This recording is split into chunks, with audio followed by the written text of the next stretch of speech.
Tantor Audio, a division of Recorded Books, presents Field's Guide to Smuggling by Julie Mulhern. Narrated by Renée Chambliss. Chapter 1. Athens? I frowned.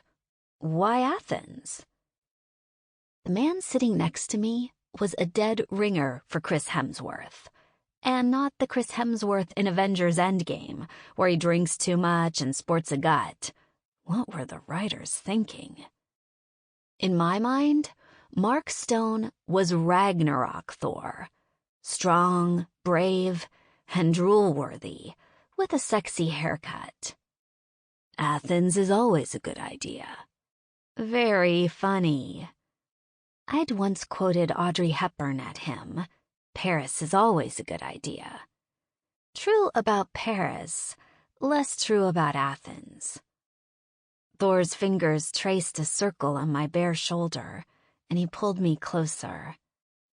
Jurgi loaned us an island. When he asked if we'd swing by Athens and pick up a package, I couldn't say no. Jurgi Prokhorov was my new stepfather, and Thor and I were currently aboard Jurgi's Gulfstream G550. Walnut paneling, buttery leather seats, lush carpeting. It was like flying in a $1,000 an hour lawyer's office. Our destination was the island he gave my mother as a wedding present, with one small side trip. Jurgi promised it wouldn't take long. There will be a car waiting for us at the airport. We go, we grab the package, we leave.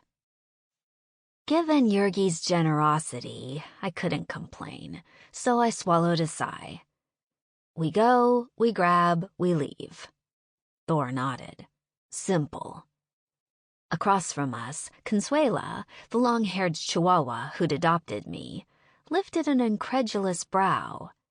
Simple? Ha! She was right. Simple plans seldom worked for me, nor did complicated ones. I got by on a wing and a prayer. And something about this trip to Athens made my scalp prickle. Did Jurgi tell you what's in the package? No. Did you ask? The color of Thor's tanned cheeks deepened. He promised it wouldn't cause trouble. Meaning Thor had asked, and Jurgi declined to tell him. The tingles reached down my neck to my spine, and my fingers rose to the locket at my throat. Must be valuable. Oh? Otherwise he'd have shipped it, or hired a courier service. He nodded, ceding my point. But he doesn't mind waiting. Thor was right. After our quick, fingers crossed, trip to Athens, we'd be on Jurgi's island for 2 weeks. 2 weeks of sun and sea and each other. No guns, no explosives, no near-death experiences. Heaven. I claimed a champagne flute filled with cristal from the side table. Valuable, but not something he needs immediately. What could it be? Maybe he bought the Greek crown jewels for your mother. Not impossible. Are they for sale? Probably not, he allowed. Doesn't matter.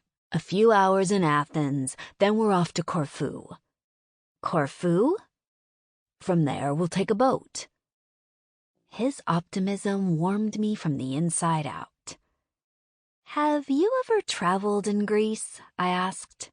No, you? A handful of times. Athens, Santorini, Mykonos, and Crete. Also Cyprus, which is Greek but not Greek. Cheris likes islands. My mother, Cheris Carlton, was one of Hollywood's brightest stars. Her job demanded glamorous, envy-inducing, Instagram-worthy vacation photos, and Greece fit the bill. Anything I should know? Ouzo is stronger than you think. What else? He brushed a kiss against my temple. Nothing ever goes as planned. Thor chuckled, and I snuggled closer to him. Now a kiss against my hairline. This is nice, he murmured. This was better than nice. I'd had roller coaster relationships, complete with lies and secrets, broken hearts, teary nights, mind-bending makeup sex, wrenching betrayal, and emotional exhaustion. This thing between Thor and me was simple and honest and true.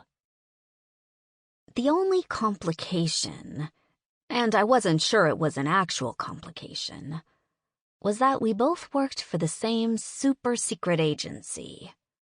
Thus far, our boss, Mr. Brown, had chosen to ignore our romance. I took his silence as tacit approval.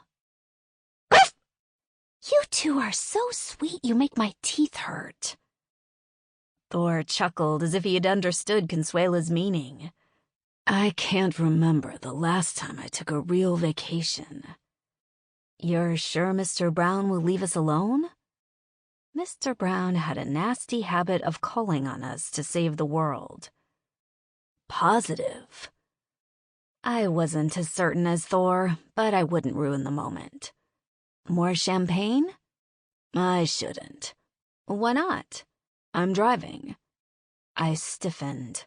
What? In Athens, I'm driving. Jurgi didn't send a driver? No. What's wrong? Driving in Athens is frightening. I searched for a way to explain. Assume you're the only person on the road who has a license, or any awareness of traffic laws. Lanes and turn signals are optional. Stop signs and red lights are suggestions. Greece has the highest vehicular death rate in Europe. He didn't respond. Consuela yawned. The last time I was in Athens, I opened a car door, someone hit it, ripped it off, and kept going. Definitely no more champagne. Why hadn't Jurgi sent a driver? The prickling that had started at my scalp now reached my toes. The plane landed, taxied to a stop, and Thor and I descended the steps to the tarmac. Acres of sun-baked concrete made for a fair approximation of the hinges of hell. A trickle of sweat ran between my breasts, while a hot breeze ruffled my hem and tugged at my hair. Stop squirming, I told the dog in my arms. If I put you down, you'll burn your paws. Consuela huffed her displeasure, but stilled. That must be the car. Thor nodded at a white Mercedes convertible. It gleamed. Perfect. Not a scratch, not a ding. A uniformed official greeted us with an oily smile. Welcome to Greece. Passports? We handed them over. The purpose of your trip. He stared at my neckline. Consuela growled. Vacation, Thor ground out. The man lifted his gaze, took in Thor's stony expression, and returned our documents, quickly. The keys are in the car. Enjoy your visit. Thor opened the cabriolet's passenger door for me. This is fairly tame for Jurgi. He meant the car. Russian oligarchs collected automobiles that made ordinary men stare slack-jawed with envy. Lamborghinis, Maybachs, Aston Martins. I shifted as the hot leather seat burned through my dress's thin cotton skirt. Jurgi's not really a car guy. Thor closed my door and lifted a single brow. You could have fooled me. Have you ever seen him drive? I settled Consuela on my lap, where she panted as if she'd just completed a marathon. Thor circled to the driver's seat, slid behind the wheel, and turned on the engine. I turned on my seat's air conditioner and fiddled with the vents till they blew at Consuela. The cars? He's keeping up with the Joneses. Or, in Jurgi's case, the Berezovskis. Must be rough being an oligarch. I glanced over my shoulder at the plane that was already a speck on the runway. It has its perks. Where are we going? The address is in my phone. He stopped at the airport's exit, fiddled with the screen, and handed me the map. It's in the Macriani neighborhood. Are you familiar? Nope. We followed the phone's directions, past building after building covered with street art. Typical graffiti tags, mixed with gorgeous paintings of Athena, Zeus, and ancient temples. The scent of roasting meat wafted from food cellars and melded with the choking fumes of too many cars. We passed long expanses of wrought iron fence that overlooked sunken ruins. Gorgeous women wore gorgeous sandals, and I glanced at the espadrilles on my feet and promised myself new footwear. We passed tourists wearing fanny packs, and I gave my Elia Angel tote a fond pat. We're close, I told Thor. The next block. No parking, he observed. Barely a centimeter separated the vehicles parked along the street. Thor found a spot 5 blocks from our destination. You think the car will be okay? I considered the parked cars. BMWs and Audis mixed with Peugeots and the odd Toyota Yaris, and nodded. He glanced at a wall covered with cubist faces. Did you know when the ancient Greeks visited Egypt, they left graffiti on the monuments? I did. The more things change. Should we put up the top? It couldn't hurt. A push of a button and the hard top closed us in. We stepped out of the car, and Consuela immediately found a convenient shrub.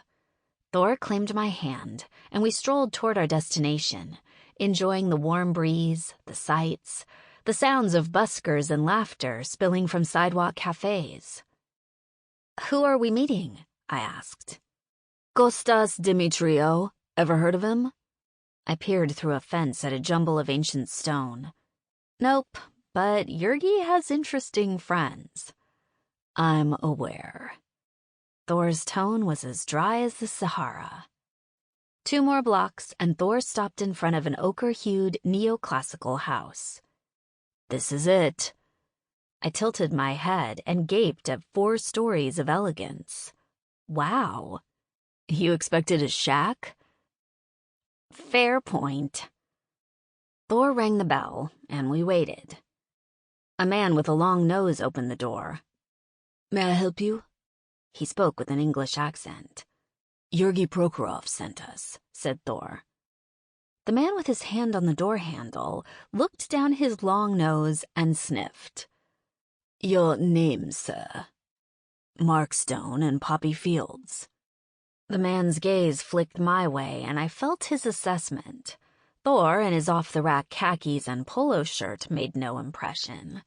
But the delicate gold chain holding a pave diamond locket at my neck, the crocodile handbag over my arm, and the dragon print etro sundress registered, as did the dog at the end of the crocodile leash. She bared her teeth and offered a low growl. His face remained impassive, but I heard his sudden inhale. Please come in, he said.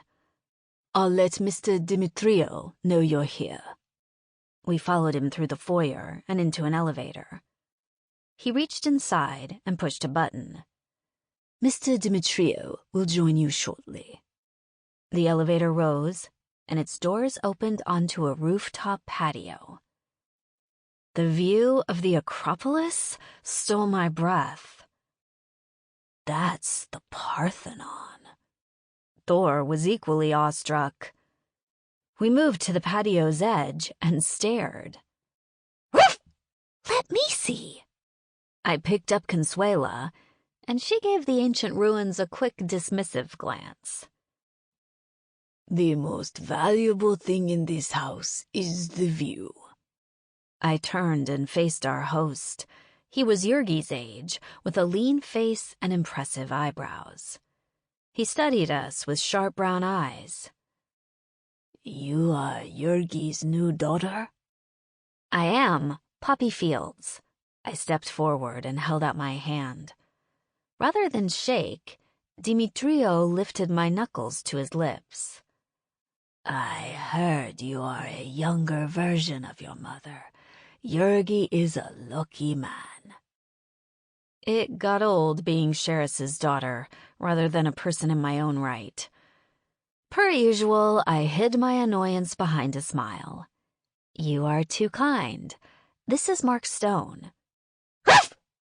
And Consuela. Dimitrio lifted his gaze from the back of my hand. A pleasure. Please. He waved at a shaded table.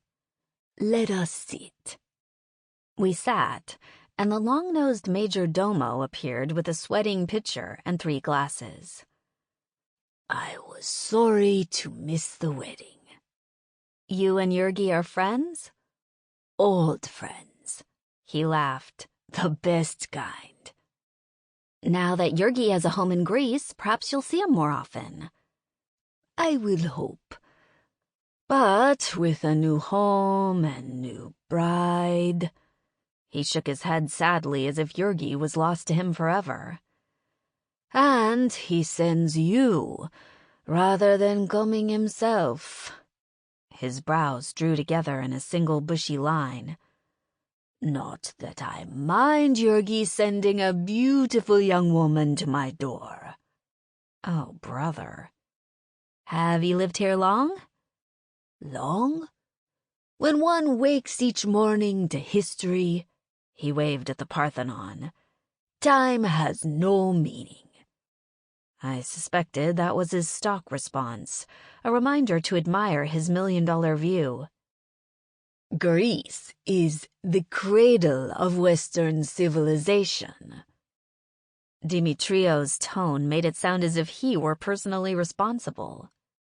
The home of the Olympics, the inventors of the wheel.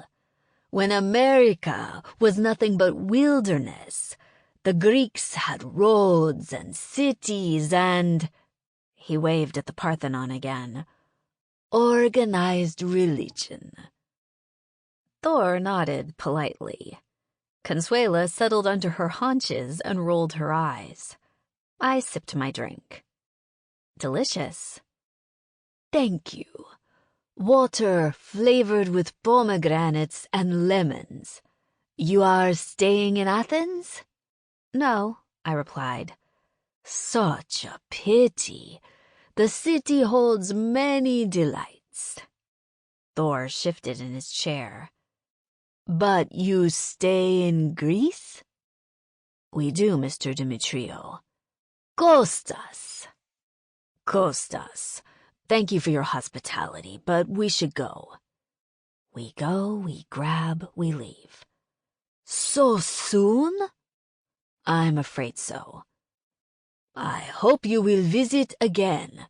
I am seldom blessed with such charming guests. He stood, crossed the terrace to a shaded table, and returned carrying a sealed brown box the size of a new pair of shoes. A moment later, Thor and I stood on the front stoop. We walked toward the block where we left the car. Is it heavy? I nodded at the package. The box? No. With his free hand, Thor took my elbow and we walked faster. Consuela trotted to keep up. What's wrong? I asked. You won't believe this. What? I whispered. Someone is following us. Told you there's no such thing as simple. Chapter 2. Sound faded. The car engines, the scooters, the Greek voices, the buskers. They fell silent. I gaped at Thor. You're serious? He gave a serious nod. How? Why?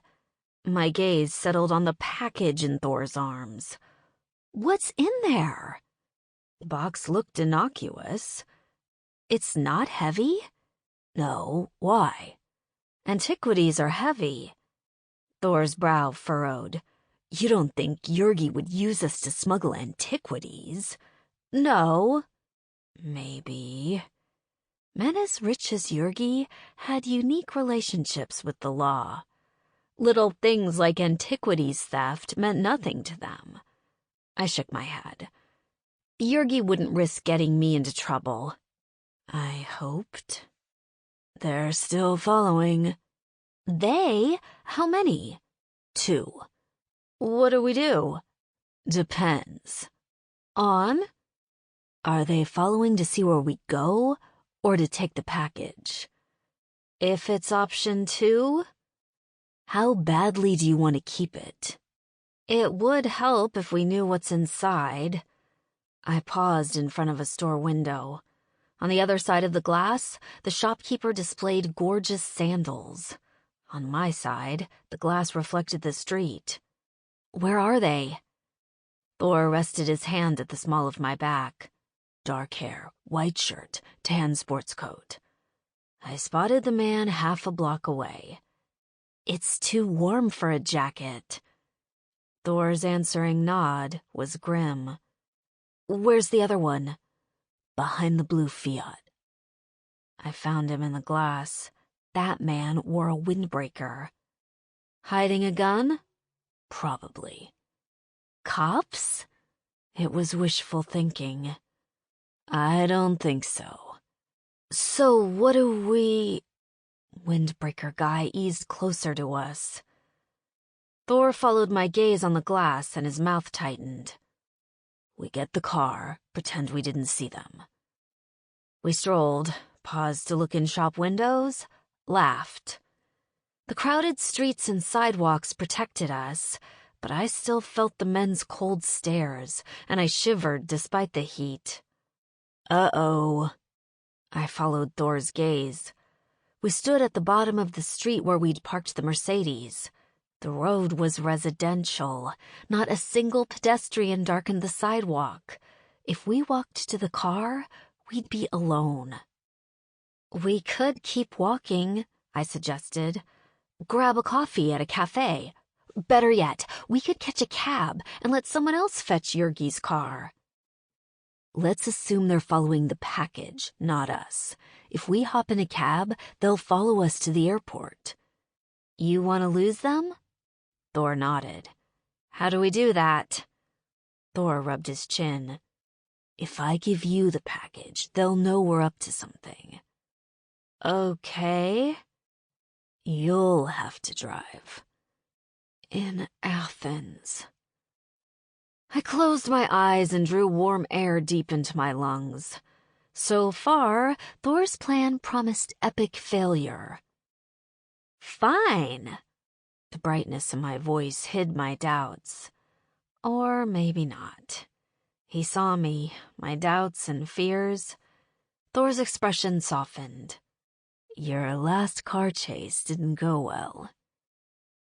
I gathered my courage and straightened my spine. First off, that chase was in London on the wrong side of the road. Second off, we don't know they'll chase us. Chances were good. He grinned at me. Here's what we'll do. You go into a shop, and I'll head to that cafe. He pointed to a charming spot where tables covered with white linen spilled onto the sidewalk. They'll follow me, you get the car. Fine. I lifted onto my tiptoes, kissed Thor's cheek, and headed for the nearest jewelry store. A bell on the door jingled when I entered, and a dapper man in a crisp shirt welcomed me with a smile. The smile faltered when he saw Consuela, and I picked her up before he asked us to leave. Ya sas. I butchered the Greek word for hello. Hello, he replied. How may I assist you? The earrings in the window. Which ones? We approached the front window, and I randomly pointed at a pair of gold hoops. Pointed and peeked into the street. The men with guns had followed Thor.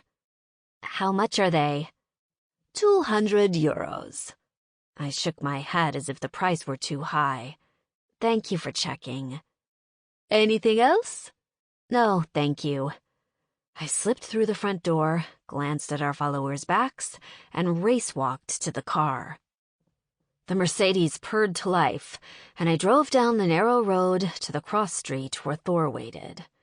He'd found a table next to the street. I pulled up next to him, he hopped in the car, and we drove away. Consuela leapt from my lap to Thor's and propped her paws on the dash so she could see. A grin pulled at my lips. We did it.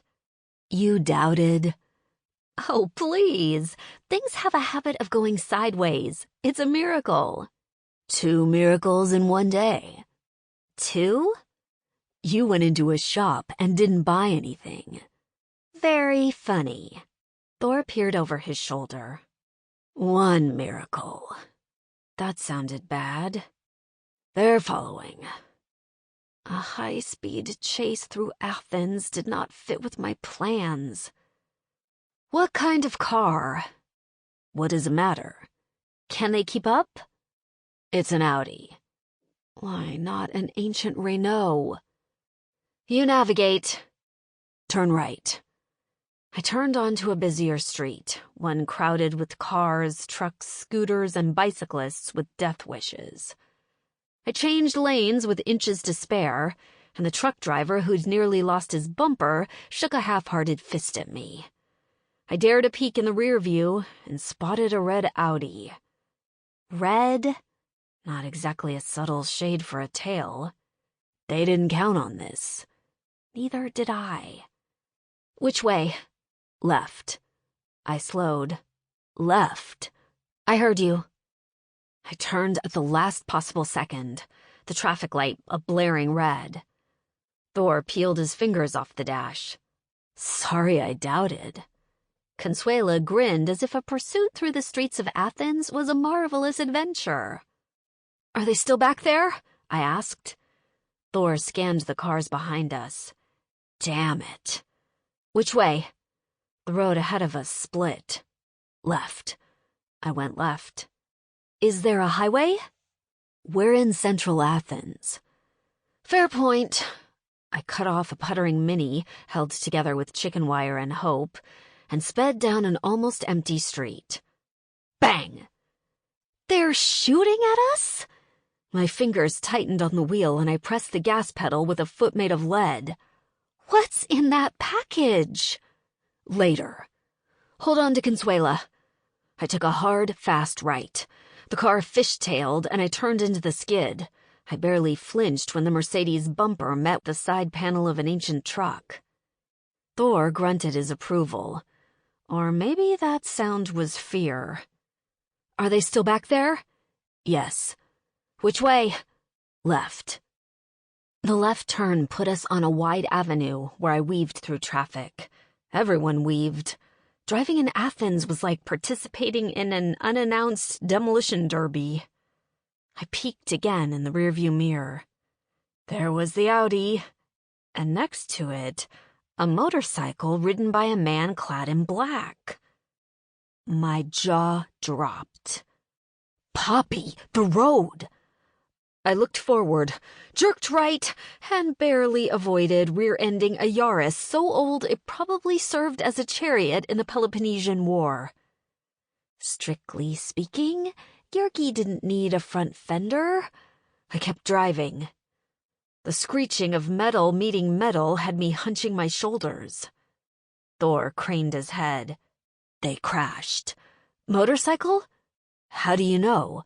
Is the rider okay? Riding away. Why? I think it's Dad.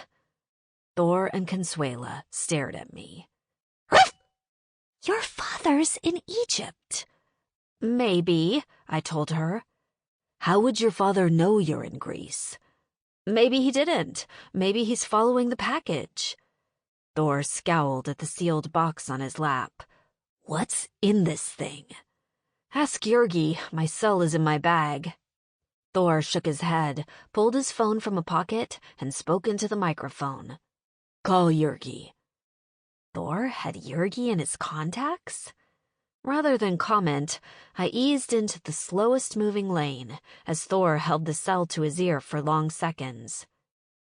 It went to voicemail. Now what? I asked. Plane? I didn't have a better idea. Which way? I collapsed onto the plane's buttery leather seat and pulled my... Sample complete. Ready to continue?